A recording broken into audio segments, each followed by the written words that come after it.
Welcome to the Casey Campbell podcast. Casey Campbell with you, of course. Before we start, this podcast today is dedicated to Marcia Oates. Mrs. Oates was my music teacher in elementary school. Mrs. Oates generously donated to my podcasting business. She did this in honor of her son, Matt's June birthday. Unfortunately, Matt passed away about 10 years ago. Thank you, Mrs. Oates, for honoring me. Our podcast today is about the 20th anniversary of Brighton High School's softball state championship. Mrs. Oates and her late husband, Jim, were great supporters of the Brighton softball program. So here we go. Of course, obviously, if you recognize those two, Pam Lee-Campbell and Michelle Madden, or as I like to call them, Mom and Aunt Michelle. How are you both? We're good, Case. Good, Scoop Campbell. Yep. Today's a big day.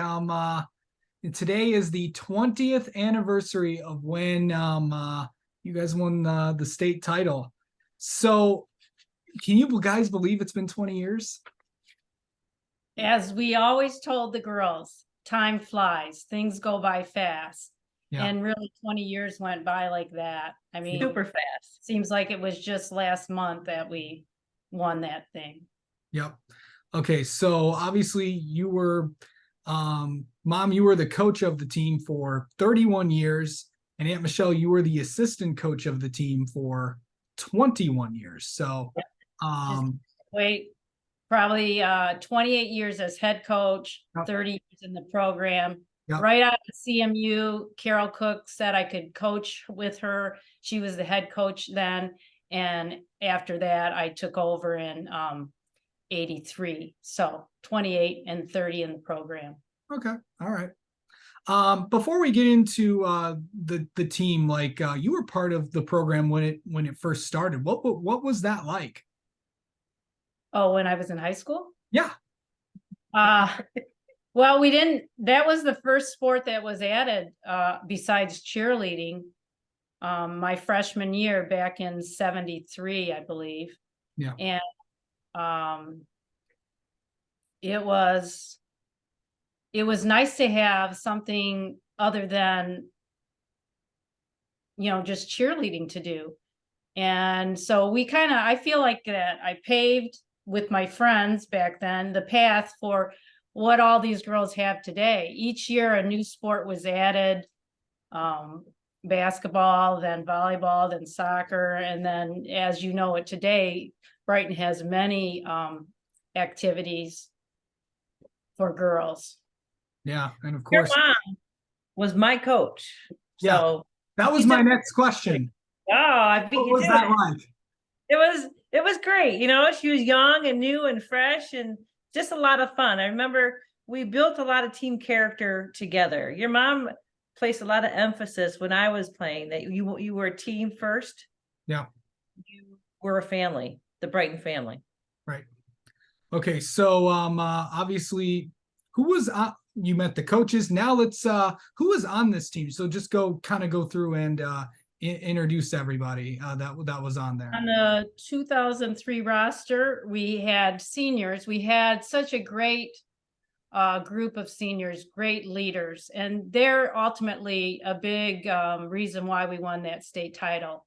Kelly Zwack, Marion Davis, Brittany Folks, Sarah Millisek, Jill DeRoche. And then our juniors were Katie Ganta and Carrie McMahon. Both of them played in the outfield. And then our sophomores were Kelly Golden, Lisa DeRoche, Keely Bowles, Maureen Makala. And then we had one lone freshman, Darcy Thomas. And then when we went in the state title run, we brought up Mallory White, who was also a freshman from the JV. So we had 13 people on that team at the end. Yeah. And also, you weren't the only coaches on that team. And obviously there was a lot of support staff as well. Yes. And I had great support staff. And without them, we would not have won this. Right. Just like without that group of girls and what they brought to the table, it wouldn't have happened. But just to give kudos to them, longtime assistant Michelle Madden, pitching coach Gary DeRoche, JV coach, who was one of my former players also, Shauna Meadows. Scorekeeper, Ted Buckless. Scorekeeper and statistician for many years after his daughter graduated was Chuck Miller. Athletic director, Bruce Zylstra. Athletic administrative assistant, Connie Zaski. Connie would give us everything we needed. Was there for us many times when we needed help in any way. And then our ace reporter and friend, Tim Robinson. Yep. So I'm sure there were a few more, but those were my main group right there. Yeah. So talk about the season that you guys had that year. I mean, 43-1. The record speaks for itself. That was a pretty dominant season. Like, what led into that? Well, each year we would talk about our goals, and the top goal was always to be a state champion. And we came close in 1983, which was my year, my senior year. No, junior year. Junior year. Yep. And we lost in the semifinals to Fraser, I believe, on a very close call at home. And then again, in 1997, we made it to the finals. And I think I was pregnant with your brother at that time. Yep. And 9 months pregnant. And we lost in 10 innings to Portage Northern. So we were that close. And over the years, we would win districts and lose in the regionals, or we'd win the regional and lose in the quarterfinal. It was always some unlucky play, something that happened, just a small little thing where we would be out. So we were just always trying to get to that point. And as you will say, you need luck. You need luck on your side to win. You can be as great as you can be, but you need just a little bit of that luck to carry you through. You have to be good, but you have to be lucky at the same time. Yes, absolutely. And we did have some luck. And as you mentioned our record, 43-1, I can't think, and I haven't researched it because there was really no need to, but I can't think of another girls team at Brighton that had won 43 games. Or 43-1 as their record. So I'm not sure, but I know that is the number one thing, the best record that Brighton softball has ever achieved. So, and we were also ranked number 1 throughout the season in Division I, which is kind of a hard thing because you have this bullseye on your back and everyone wants you. And the girls had to deal with that. And we came close to losing a few times. And the one time that we did lose, Darcy was pitching. She pitched great, but we just didn't hit it. It was at the Ann Arbor tournament, and that happened to be the night of prom. So I guess I blame it a little on prom. I don't blame it on the kids too much, but that was a catalyst to keep us going on our path to where we eventually ended up. Yeah. So, before we get into the playoff run, what was that like heading into that first district game? And then that's when you guys really, really took off. Well, I just really have to look at the scores here because unlike my partner over in the baseball field, Mark Caro at the time, Mark could remember every score, every play, everything. Yeah. Me, on the other hand, and I don't know. I can't remember it either. Do it like he did it. So we had districts. I can't remember where they were at, but we played Swartz Creek, beat them 12-0. Heartland, we beat them 4-1, and Heartland was, a great team. They were always good. We always gunned for each other. It was always back and forth. They were our rivals throughout. And then we faced Grand Blanc in the final and beat them 1-0. So again, we're not winning by great amounts, but we played good defense and we got the runs when we needed to. So we played smart softball. And then we went on to regionals. So we had some experience. We've gone to regionals before, and some of those girls had too, but you never know what's going to happen. This is where the luck comes out. And I really can't remember the exact score or what inning we scored in to catch up to St. John's, but we beat them in 8 innings, 7-1, but we were behind. And I think it was the last inning or so that we caught ourselves back up, and then we went into extra innings and really exploded. But that was a moment when I thought, okay, this could end right here. And it showed you the desire they had as a team to win. You get hungry for it. And I think they all were hungry for it. And those seniors knew that this was their last chance. And they put their best foot forward and they came through on top. And like your mom always focused on, the fundamentals, the basics, every single practice. That's what we did. All the kids were always moving. Nobody was ever standing around. And I think doing that all season long, preparing that way, led us to this point where we were able to say, hey, look, we know what to do. Let's get the job done. And the girls did it. Yeah, they really did perform. And in the regional final, we beat Lansing Everett 3-0. So then you've got your regional title. Now we go to play quarterfinals. And we've lost in quarterfinals a couple times on, maybe an error happens. You just never know. So we play Ann Arbor Pioneer, who we did lose to them in a regional final by, I don't know, 1 or so. 1 or 2. Yeah, I remember it was one thing that happened. But this time, it wasn't a great weather day. It seemed like it wasn't very good. And I remember there was luck on our side. We had an umpire that we always had, who was always with us, didn't always like us. But for some reason, the call went our way. And when that happened, we knew we could do it. We could get it done. So that was a 1-0 game. So just sneaking by, but that shows how good you are, that you can hold on to that and not, Pioneer was a very strong program. Yep. Back. And then we're going to go to the state finals. And at that time it was in Battle Creek. Yes. Right. So you go Friday and you win, you stay the night, and you play for the state final the next day. So we had Troy. Troy, again, at this time, I think, a lot of these teams are still good right now, but at this time they were really good.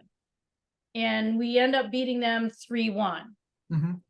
And then, so we're staying the night, and that's, a whole thing that you're staying the night. You got to go to bed. You got to get to sleep. You hope they all get their sleep. They all do what they're supposed to do. You're doing what you're going to. And you're not at your own bed at home. So, you're hoping they get a good night's rest. Yeah, it's all, different.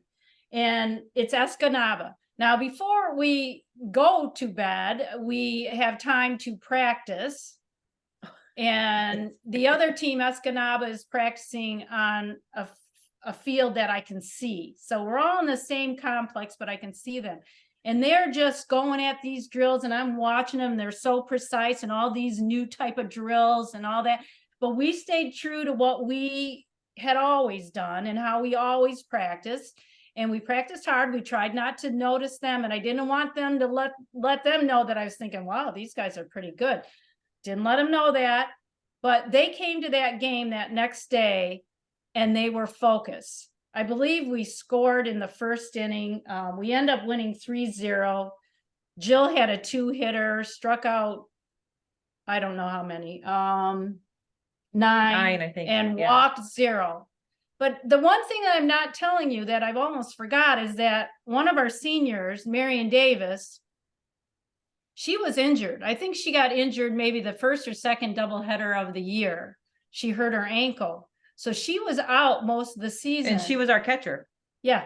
So that's big. Maureen Makala, who was a sophomore at the time, filled in for her and did an incredible job. I mean, that's a heavy duty job to take over. But then Marion came back, and I think she came back in regionals, maybe it was districts. I can't remember. I can't find the scorebooks right now. They're somewhere in the house. I don't know where I packed them. And Marion made a difference in the games that she was able to play, as well as Brittany, as well as Kelly Zwack, who a lot of times did the pinch running for us. Jill was phenomenal. And Sarah Millisak, I could count on Sarah, and she played second.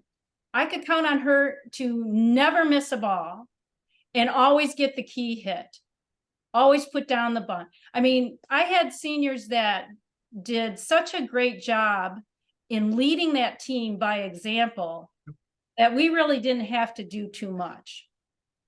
So, but you asked the question earlier, what was that day like, you know, the morning of? I was nervous. Okay, I'm not on the field, I'm just coaching. And I can remember the national anthem playing, and my dad passed away in 99. I can remember calling on all my people who had passed away. Please protect us, help us have the strength to win this game. And I think that those people up in heaven were saying, you know what? I'm going to give you that little push and let it go your way finally. And it happened. And it did. And it was just so exhilarating for me that day. We had your grandmother and your grandfather, and my dad probably saw maybe 3 games in my lifetime of me playing. I think that was the only game he saw me coach. So that was very memorable. I saw people like Ken Hammond, who was our principal we both taught at Scranton Middle School. He was at our principal. He was there, along with many of our teacher friends from Scranton and many of the teachers in our Brighton area schools district were there to support us. And even competitive teams in the league, their coaches came, and even some of their kids came as well. Yeah, so it's kind of like we had all this support. And the one person that I remember the best, besides my own family, was Robert Scranton. Bob Scranton, who was principal at Brighton Middle School back when I went to school there, and they named the school after him. He was there in his wheelchair with his wife on the front row of the bleachers. I will never forget it. And he was not doing well at that time. So it was a great honor for me to have him there, because he's one of my all-time role models. So it was a great day. When we drove home from that game, there's a sense of, we can't do any better than this. It was just like, it's a sense of accomplishment, something that you don't know that feeling until it actually happens. Yeah. When you end a season, usually you end on a loss. Yeah. Right. There's only going to be 4 state titles in the divisions. And we didn't have that. And that was the greatest thing. And like you say, I think we were talking the other day about, you covered a regional final, and the coach said, you never know. Novi baseball. Well, you don't. And I really remember that day, and I feel very fortunate to have won it with those girls. And those girls were the reason we won it. They performed all season long, never let up. Now, do we have little issues here and there? Yeah, because that's what life is. We teach those girls you're going to have those things. And ultimately, our goal about our girls was that we want them to grow up to be strong, powerful women.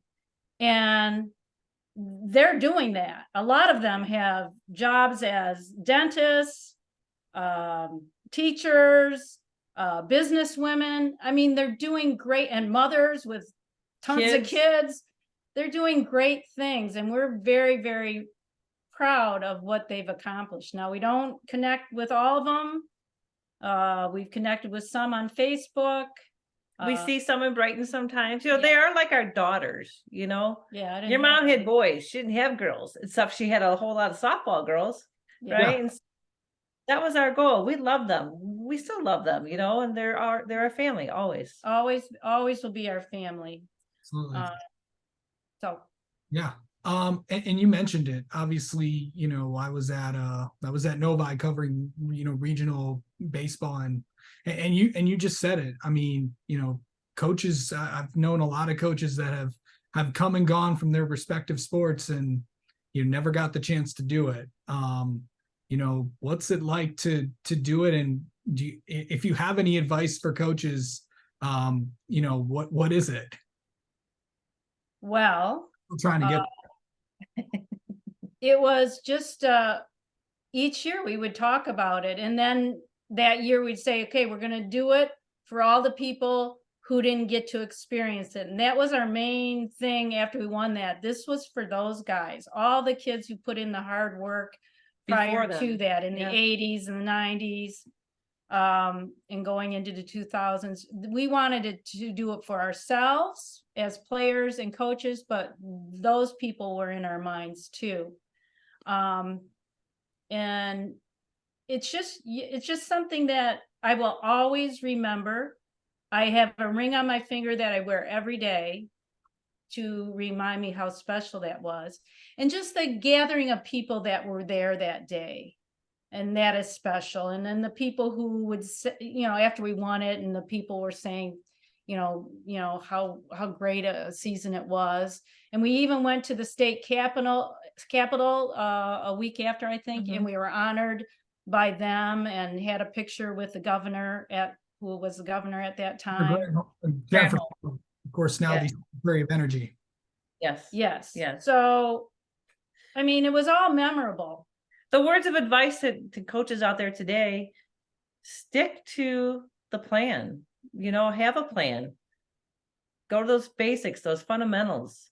Be tough. It's hard to coach today. You've got kids involved in so many different things, and parents and everything. It's hard. So just stick to it. Be true to yourself. Be true to your kids. Stay focused. Have high expectations of them. Yeah. We always thought, no matter what kind of team we had, that they could win. They may not have been the best skill level all the time, but they came through when they had to.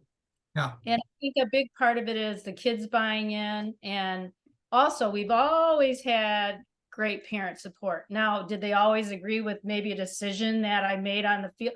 Probably not. But, as I said to them, you stay out of the dugout, I'll coach, you cheer, be supportive, don't yell at your kid. Just be a supportive parent. And they were, and I'm thankful that we had the parents that we did. And we also went to Florida each year. I drug you and your brother to Florida with the girls, and we went down to Panama City Beach, and that's where we practiced. And Michelle stayed with one group of girls in one condo, and I stayed in the other. So we were always there with them. And that made a big difference. It did. It made you become closer and understand each other, really. And we put on these dumb talent shows, and just to see. I remember them.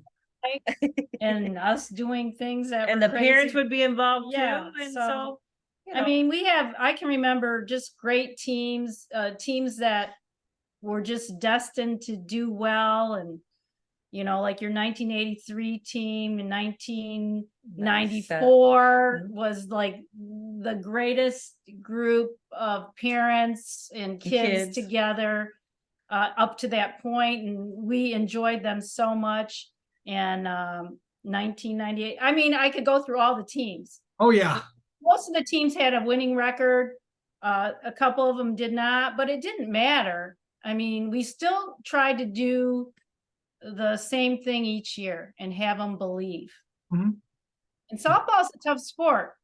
You got to throw, you got to catch, which can be easier than some sports, but then you got to hit a ball coming at you at 60 miles per hour. Not easy. You got to be able to pitch the ball.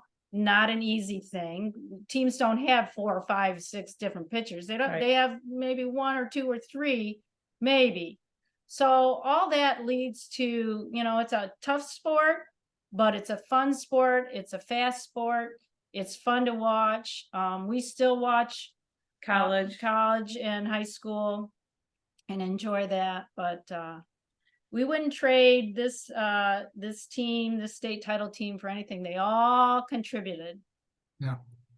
And one last thing I noticed, actually, one of my friends at State Champs reached out to me and noticed, sent me one of the video. Remember back in 2004, the year after you won the state title, you were Mom, you were coach of the week. I was I was looking at that. So what was it like to, and I know I showed you this. What was it like to see yourself and to remember that? And it's still in the trophy case here at home. Well, Casey, I was younger. I noticed that, and I noticed the group of kids I was with the 2004 team, and half of them were from the 2003 team. So they were, you know, fun to be around. And we always, it didn't matter what, you know, year it was. We always enjoyed them. We always And- had fun. And yeah, you get honors, and I can't remember all the honors that we received as a team or a coach, because it really didn't matter. I mean, these kids are in the history books for winning this state title, and that's something that we won't ever forget. And you bring up Marcia Oates at the beginning. Those are the type of people who would come support us. Her and her husband would come support, along with other friends who would come support. And it was just like maybe a big family, not just our little family, but a big family, all in it to enjoy the game of softball. So there's a memory I have about Marcia Oates. I don't know if it was a district or regional, but the audio would not play the national anthem. So she started singing it, and the whole audience chimed in, and that's how we sang the national anthem. Yeah, she obviously is blessed a lot, has had a chance to teach a lot of kids who still currently go to the high school, currently go to Brighton schools. So that was fun there. So yeah, well, I cannot thank you both for doing this, and on this very special day. And there is more surprises on the way with this. We're going to talk to one more person. Not going to say who it is, but I think you'll really enjoy it. So thank you both for coming on, and we'll talk to you soon. Thank you, Casey. See you, Case.